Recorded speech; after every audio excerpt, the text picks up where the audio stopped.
এই প্রচণ্ড গরমে সারাক্ষণই মন চায় যে কোনো ঠান্ডা জাতীয় খাবার খাই। আর যেহেতু এখন অনেক বেশি গরম, যারা রেগুলার আমার মতো বাইরে বের হন তারা খুব ভালো মতো করে জানেন যে এখন বাইরে থেকে আসার পর কেমন লাগে। বাইরে যেহেতু অনেক রোদ আর অনেক গরম, তাই গরমে ডিহাইড্রেশন থেকে বাঁচতে কিন্তু আমাদেরকে বেশি বেশি করে পানি জাতীয় খাবার খেতে হবে।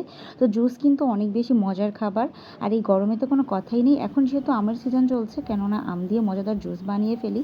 আর জুস সবসময় আমার অনেক বেশি প্রিয়, সেটা কাঁচা হোক বা পাকা হোক। আর আজ আমি বানাবো পাকা আমের জুস। যে আমটা ছিল একদম গাছ পাকা আম, যেহেতু এটা গাছ পাকা তাই এখানে কোনো ফরমালিন ছিল না। তাই এটাকে দ্রুত খেয়ে ফেলতে হবে, তা না হলে এটা নষ্ট হয়ে যাবে। আর এটাকে আমি ফ্রিজেও রাখতে চাচ্ছিলাম না, তাই ভাবলাম যে বাইরে থেকে আসার পরে বাচ্চারাও বায়না করছিল ঠান্ডা কিছু খাবে। এই বাচ্চাদেরকে বাইরে ঠান্ডা কোনো পানীয় না দেওয়াই ভালো, তাই বাসাতেই এভাবে মজাদার জুস বানিয়ে দেওয়া যায় ইচ্ছা করলেই। তো প্রথমেই আমি আমগুলো নিয়ে নিয়েছি, আর আমগুলো ভালো করে ধুয়ে খোসাটা ছাড়িয়ে নিয়েছি। খোসা ছাড়ানোর পরে এখন টুকরো টুকরো করে কেটে নিব এভাবে, আর আটিগুলো কিন্তু আলাদা করে নিব। আমটা কিন্তু ভালো করে কেটে নিতে হবে, পুরো আমটা যেন আমি ইউজ করতে পারি। এই আমটা কিন্তু অনেক বেশি পাকা ছিল, যেহেতু গাছ পাকা আম তাই এটা অনেক দ্রুত পেকে যায়। এটা কিন্তু বেশি দিন ঘরেও রাখতে হয় না। তো সবগুলো আম আমি এভাবে কেটে রেখে দিব।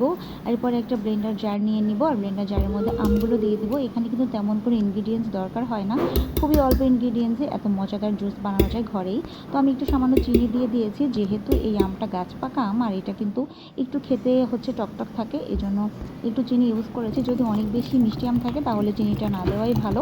আর এখন দিয়ে দিলাম একটু গুঁড়া দুধ, আমি ব্যবহার করেছি মাত্র 2 চামচের মতো গুঁড়া দুধ এখানে দিয়ে দিয়েছি। এরপরে ভালো করে আমটা ব্লেন্ড করে নিয়েছি। ব্লেন্ড করে নেওয়ার পরে একদম ঠান্ডা পানি অ্যাড করে দিয়েছি, যতটুকু আমার লাগবে সেভাবেই দিয়েছি। এখানে আমি আইস কিউব ইউজ করিনি, তার কারণ এটা বাচ্চারা খাবে, এই জন্য অনেক বেশি ঠান্ডা হয়ে যাবে। আর এই জুসটা খেতে অনেক বেশি মজার হয়েছিল, একদমই একটা ফ্লেভার ছিল, যেটা পাকা আমের ফ্লেভার। বাইরে অনেকদিন পর আমি আমার প্রিয় কাজে আবার ফিরে এসেছি। আপনারা যদি সাপোর্ট করেন আমি অবশ্যই রেগুলার হব। আর এই গরমে সুস্থ থাকতে অবশ্যই বেশি বেশি করে সবাই পানি জাতীয় খাবার পান করুন।